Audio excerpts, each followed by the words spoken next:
All right, let's talk about money. It's one of the most powerful forces in our lives, right? But it's usually talked about with all this complex math and jargon. What if I told you the real story is, well, a lot more human and, frankly, a lot more surprising? Just let that sink in for a second. We're all taught that to be successful with money, you gotta have the fancy degrees, the high IQ, the expert knowledge. But what if that's not the whole picture?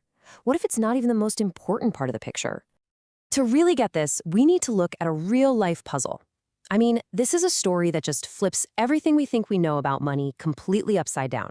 It's all about two guys who could not have been more different. So on one side, you've got Ronald Read. He's a janitor, a gas station attendant from rural Vermont. On the other side, Richard Fiscone, a Harvard-educated, big-shot executive at Merrill Lynch. One guy swept floors for a living, the other ran boardrooms. You think you know how this ends, don't you? Ronald Read's strategy was, well, almost comically simple. He lived a really quiet life, saved every spare penny he could from his paychecks, and he just put it into solid, well-known stocks. And then he waited. Not for a year, not for 5 years. For decades. That's it. No fancy moves, no high-risk gambles. Now, Richard Fiscone, he lived the high life, had a great career, retired in his 40s. But then he started borrowing massive amounts of money to live this crazy, extravagant lifestyle. We're talking a mansion that cost him over $90,000 a month just to maintain. And when the 2008 crash hit, that whole high-leverage world just came crashing down. And here is where the story gets wild. When Ronald Read passed away, this quiet, unassuming janitor had secretly built a fortune of $8 million, most of which he just gave away to his local hospital and library. And Richard Fiscone, the Harvard MBA, he was wiped out. His massive house was sold in foreclosure. He went completely bankrupt. So how on earth does that happen? The answer to that whole puzzle, the janitor versus the executive, comes down to this one simple but totally profound idea. It's really the heart of the book, The Psychology of Money. Your success isn't really about what you know. It's all about how you behave. See, this is the key. Managing money isn't like chemistry or physics with these unbreakable laws. It's a soft skill. It's much more about psychology. The kind of patience Ronald Read had can literally be more powerful than a genius IQ. And the kind of greed Richard Fiscone showed, well, that can destroy you no matter how much training you have. The author, Morgan Housel, puts it perfectly. He says, a genius who completely loses control of their emotions can be an absolute financial disaster. But the opposite is also true. An ordinary person with incredible discipline can achieve extraordinary things. Behavior, not brains, is the real superpower. So if behavior is the superpower, let's talk about one of the most important behaviors of all, just being patient.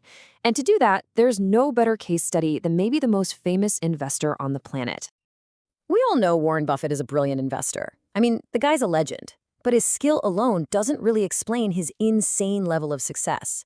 His real secret weapon isn't just what he invested in, it's how long he's been doing it. He started investing when he was just a kid, and he gave his money the one thing it needed more than anything else: time. Decades and decades of it. Today, Buffett's net worth is somewhere around $84.5 billion. It's a number so huge, it's almost impossible to even wrap your head around it. Now get ready for this.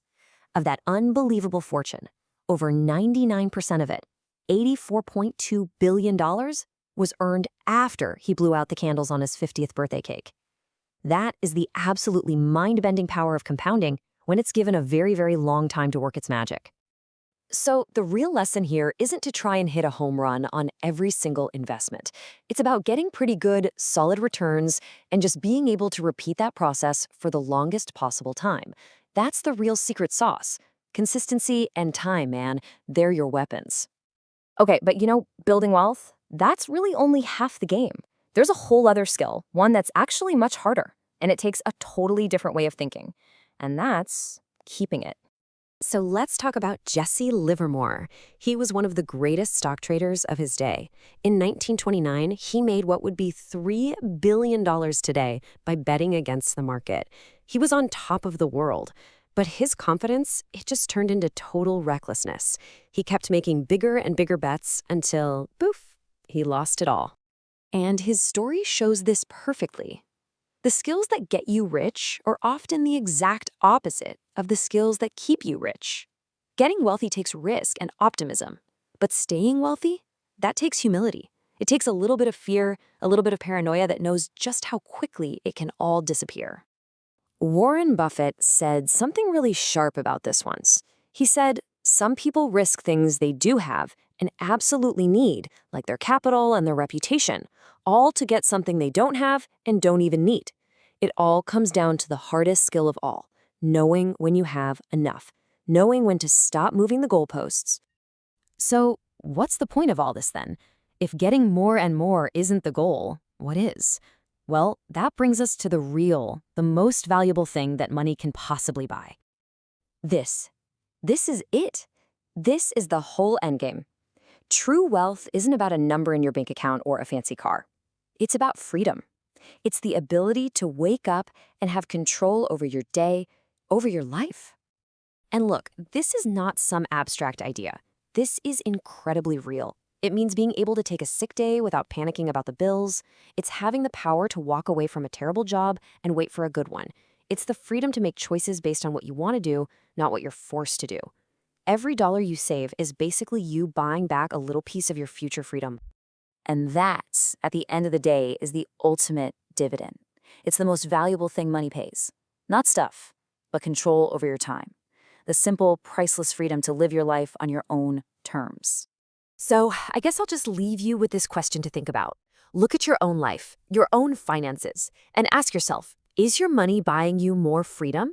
Because the answer to that simple question, well, it might just change everything for you.